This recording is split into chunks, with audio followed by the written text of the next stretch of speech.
The twin suns of Varnak Prime burned bright over the towering stone walls of the Arena of Titans, casting long shadows across the blood-stained sands.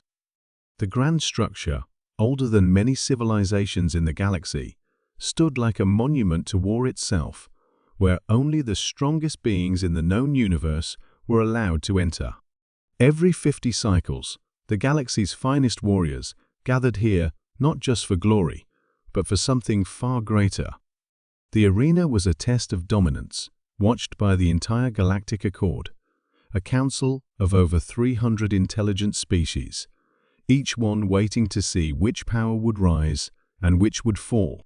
Sometimes, victories in the arena brought peace. Other times, they sparked interstellar wars.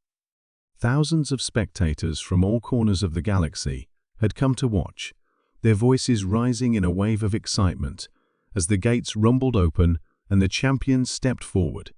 One after another, the combatants entered towering beasts with armored hides, glowing eyes, and weapons fused into their limbs. The names of these monsters were whispered in fear across countless worlds. The Drakthar Berserker, a beast with 6 arms and armor made from the bones of its enemies. The Veilkin Juggernaut, whose charge had broken a moon in half. The Mulgari Flamewalker, born in the heart of a dying star. Each one had survived countless battles and brought destruction wherever they went.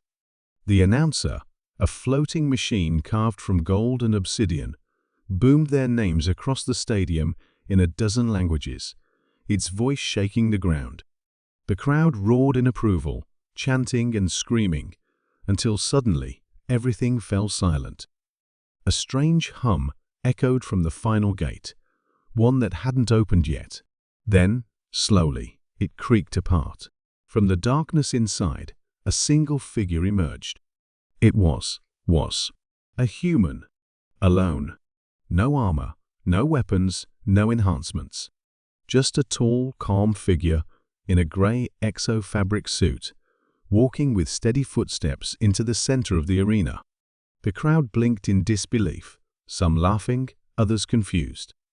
Many had never seen a human in person before, and those who had considered them weak, primitive, or simply unworthy of notice.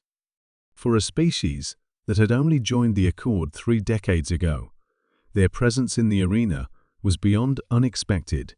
It was unthinkable. The announcer paused, scanning for a name. No title, no rank, just human combatant.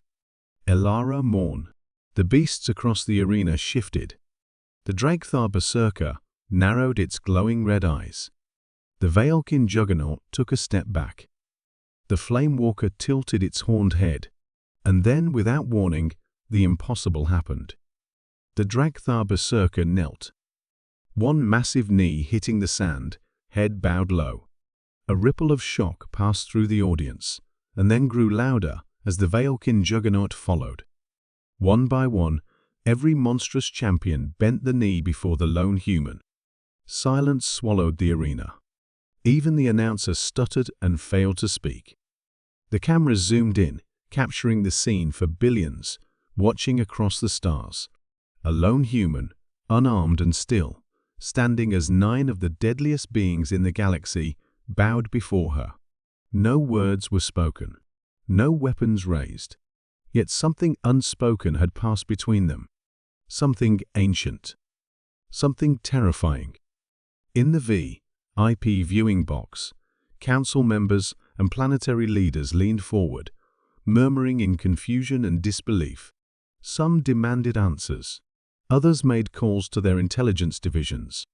Who was this human? Why had the monsters submitted without a fight? Across the galaxy, people searched databases, history files, and military archives. A name slowly emerged. Elara Morn, a former commander from Earth's secretive Shadow Division, long believed to be disbanded. Rumors swirled that she had once ended an interstellar war before it began. That she had walked through a battlefield where nothing survived, not even the machines that recorded it. There were no confirmed battles, no official records. Only whispers, legends, fear. And now, She stood in the arena, calm as the suns burned above her, watching the monsters kneel in recognition. Not of her species, but of her. She didn't raise her voice. She didn't move. She didn't need to. Her presence was a weapon. Her past was a warning. And her silence was louder than any war cry. The arena, built to showcase power, had just witnessed a different kind of strength, the kind that didn't come from muscle or metal or fire. It came from the past, from choices made, from enemies spared, and memories that monsters could never forget.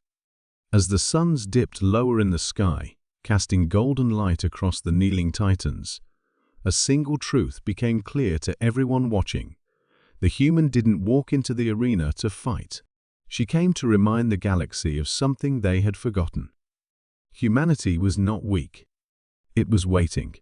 The silence inside the arena of titans was so heavy, it felt like the air itself had stopped moving. For a place that had echoed with screams, metal, and fire for centuries, this calm felt unnatural, almost sacred.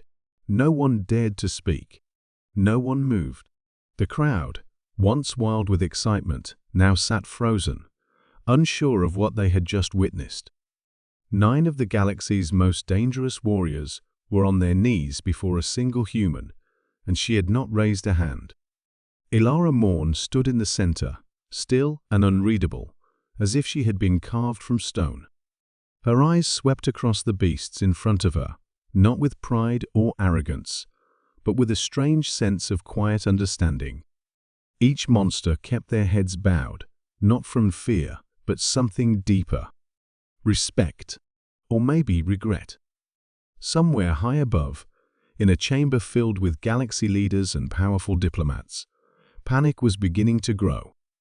Holographic screens flickered with the same image, the kneeling titans and the still human. Questions filled the room.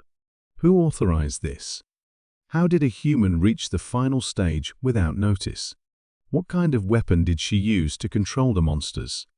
But the truth was more terrifying. She hadn't used anything at all. No technology, no psychic tools, no visible force. Her power was history itself. In hidden corners of the Accord's records, black files began to open, files marked as classified beyond priority, and the name Ilara Morn started flashing like a warning beacon. People who had been in charge during the last 20 years paled as they read reports long buried. Unconfirmed missions, mysterious disappearances of entire war fleets, unexplained battlefield outcomes. The name appeared again and again in whispers and footnotes, always with the same words: Shadow Division operative, presumed inactive. And yet here she was, walking in daylight under 2 suns, in front of the galaxy. Back in the arena, the announcer floated uncertainly, unsure whether to continue the match or call it off. But Ilara raised a single hand, palm outward, a silent signal. Slowly, she turned her back to the monsters and walked across the arena floor, each step echoing like a drumbeat. The message was clear: there would be no fight today. But this wasn't mercy, it was a statement. She did not need to fight to win. The silence in the crowd broke slowly, with murmurs turning into waves of voices as people tried to explain what they'd seen. Some claimed it was a trick, a form of mental control. Others believed she was a myth come to life. The younger species, who had only known peace in recent decades, were confused. But the older ones, those who had lived through the dark years of border wars and forgotten conflicts, looked at her with haunted eyes. They remembered rumors about the humans, the strange and unpredictable species from the edge of the Orion Arm, who had once ended a war by sending a single operative into enemy space. No one had returned. The war had stopped. Now, Ilara was that story in the flesh. Meanwhile, inside the command rooms below the arena, intelligence officers were panicking. They scrambled to trace her records, military history, even birth records, but everything led to dead ends. No known family, no public service, just whispers and missing data. One officer found a report from 17 years ago describing how a star pirate fleet vanished after intercepting a civilian Earth transport ship. The last message from the pirates had simply said, "It looked human." Then silence.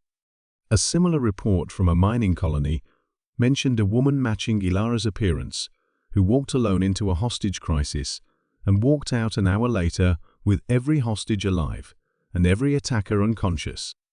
The strange thing was, no one could remember what happened during that hour, not even the hostages.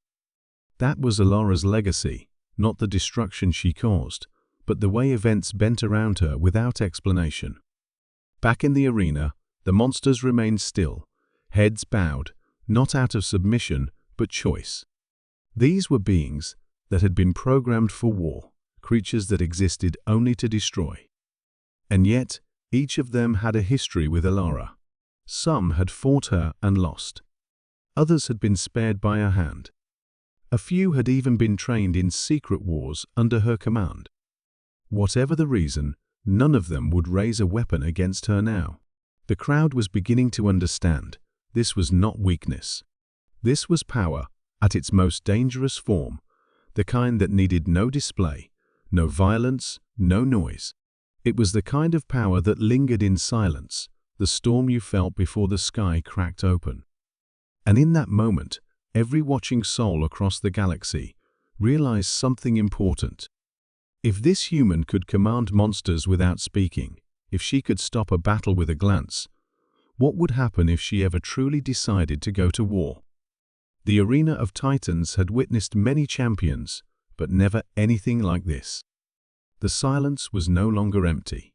It was heavy with fear, awe, and the growing weight of what Ilara Morn represented not just for humanity, but for every civilization watching.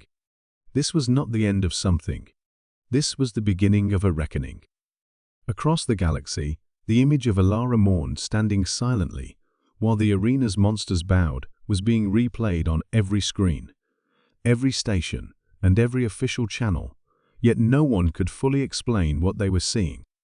For most, it looked like an impossible moment, one human commanding fear and respect from creatures bred to destroy.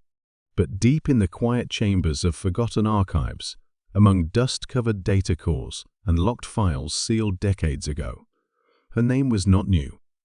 Ilara Morn was once part of something called Earth's Shadow, a secret program so hidden that even many high-ranking Earth officials didn't know it existed.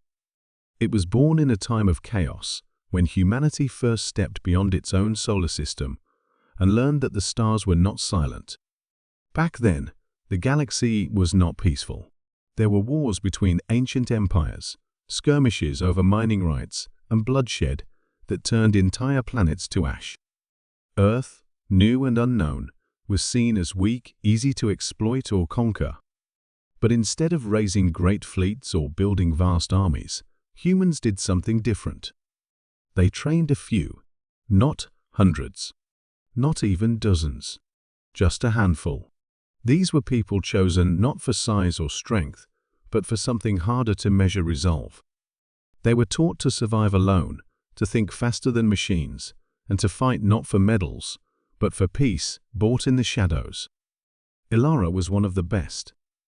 Stories about her began quietly, usually in the aftermath of something unexplained.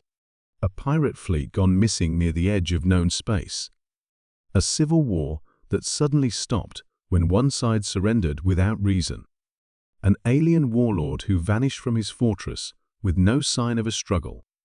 There were never survivors who remembered the full details, only fragments of figure in grey. Eyes that saw everything, a whisper before the power failed. She worked in silence and disappeared before anyone could ask questions. Her operations were always unofficial, always denied by Earth's government, yet she did what entire armies could not. Some believed she used advanced tech. Others thought she had been enhanced beyond human limits. But the truth was simpler and more terrifying. She understood people, even monsters, better than they understood themselves.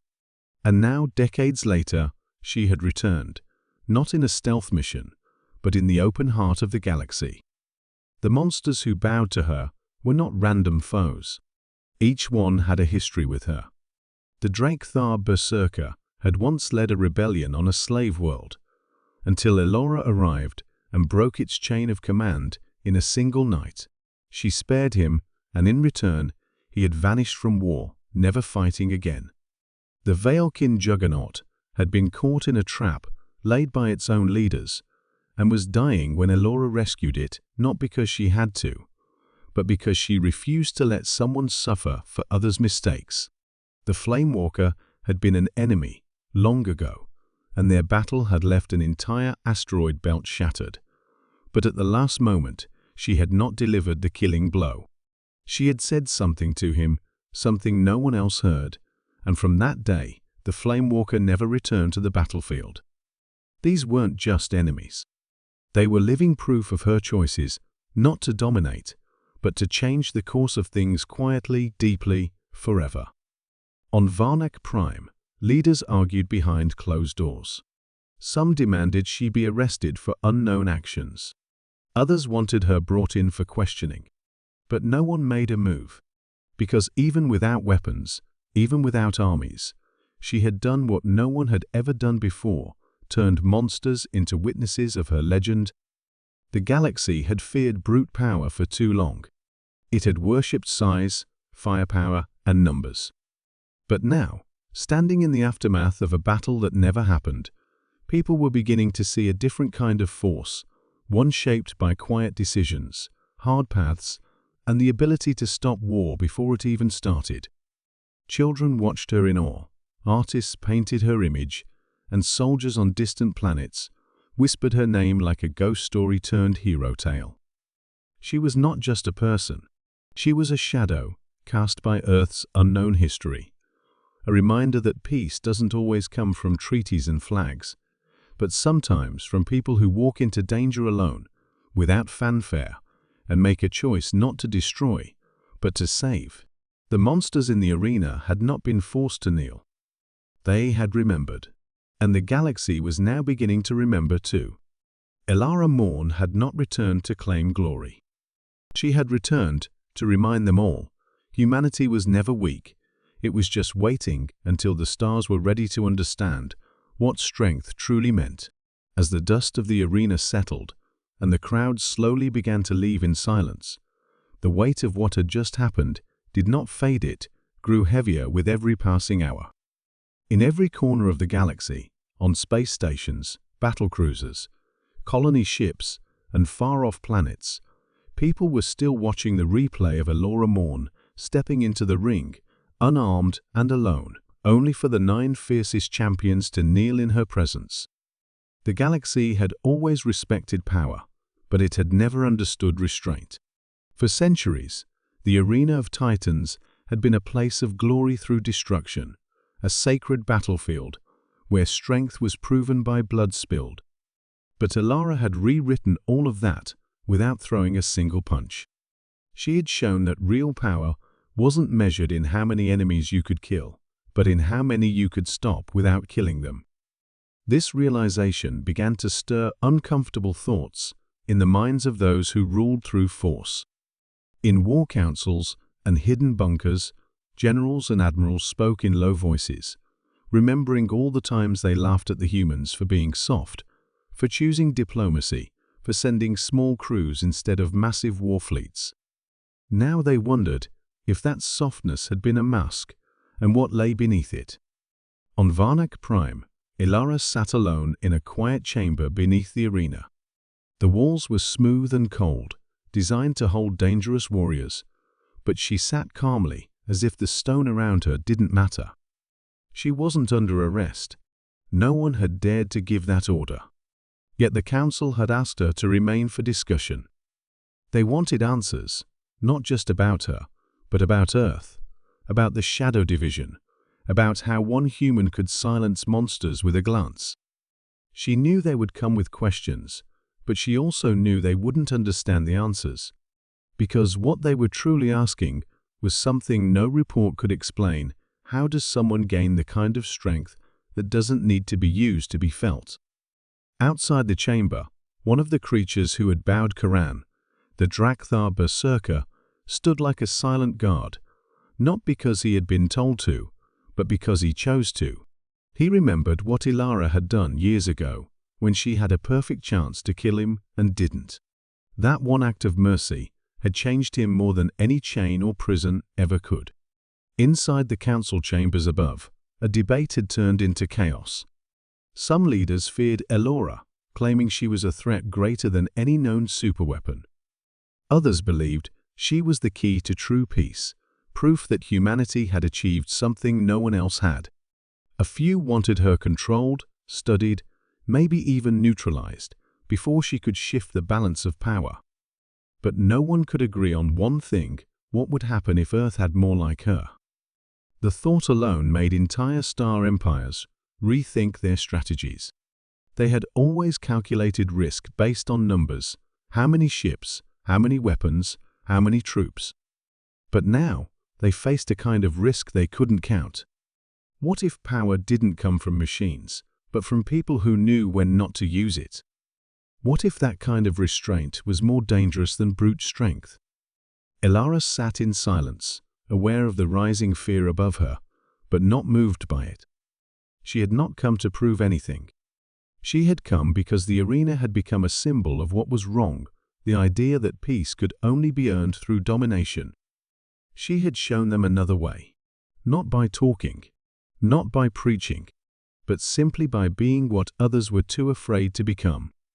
And still, she felt the storm building. Some powers would never accept her message. They would see her as a threat that needed to be erased. They would not understand that her restraint had kept them alive, that if she had been like them, the arena would have been filled with bodies, and the message would have been lost.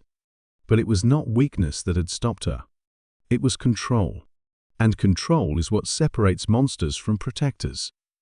That night, as the stars above Varnak shimmered, something shifted across the galaxy. Ilara's choice not to fight had created more fear than any battle could. And in that fear, there was also a strange kind of respect, not for the weapons she could carry, but for the ones she had chosen to leave behind. Those who understood began to question their own ways. Those who didn't prepared for conflict. But one thing had become clear to all: Ilora Morn had become more than a legend. She was a reminder that real strength is not how loud your war cry is, but how quiet your presence can be, and still silence everyone around you. And as the council struggled to decide what to do next, the monsters who once ruled the arena waited outside her chamber, not as prisoners, not as warriors, but as witnesses of something greater than power. They were waiting not for orders, but for a moment they all knew was coming. Because when true power shows restraint, it is never the end of the storm. It is only the warning before it begins. The halls of the arena still echoed with the memory of silence, but the galaxy had changed since that day. Ilara Morn had left Varnak Prime, not as a prisoner, nor as a victor, but as something beyond title, a symbol. No one had dared to stop her, not because they couldn't, but because they understood, or at least began to understand, what she truly was. Ships followed her journey across star routes not to capture, but to watch. Entire systems debated her actions, her presence, her message. Still, she did not speak to the crowds or answer questions from the press. She simply moved forward, visiting war-torn planets where peace had failed, entering old battlegrounds where hatred still burned like embers. And every time, she did not raise a weapon. She simply stood, and things began to shift. Armies paused. Leaders rethought strategies.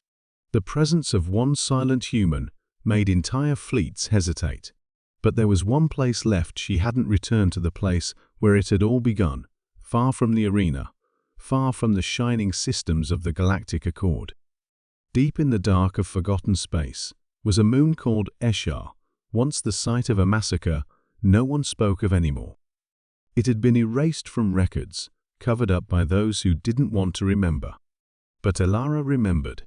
She had been there. She had seen what war really did, not just to bodies, but to minds, to trust, to the meaning of justice. And so, she returned not for glory or revenge, but to confront the silence that had followed her since that mission long ago. But this time, she was not alone. The very monsters who had once bowed to her in the arena came as well. Not in chains, but by choice. Koran, the Drakthar berserker. Varric, the Veilkin juggernaut. Sereth, the flamewalker. They all followed her to Esher like shadows following light. They did not speak. They did not question.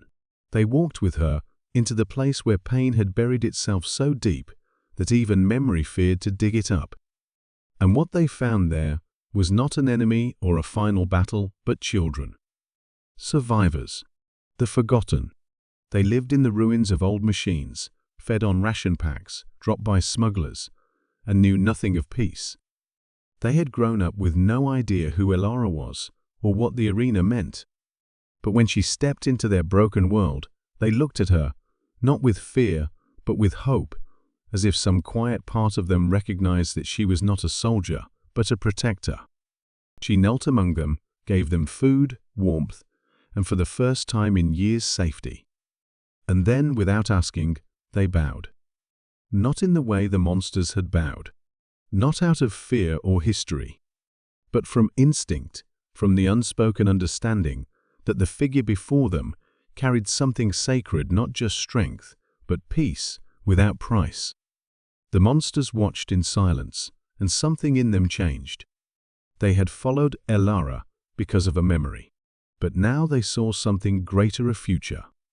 Koran, the war beast, stepped forward, fell to one knee before the children, and offered them his armor plate as a shield for their shelter.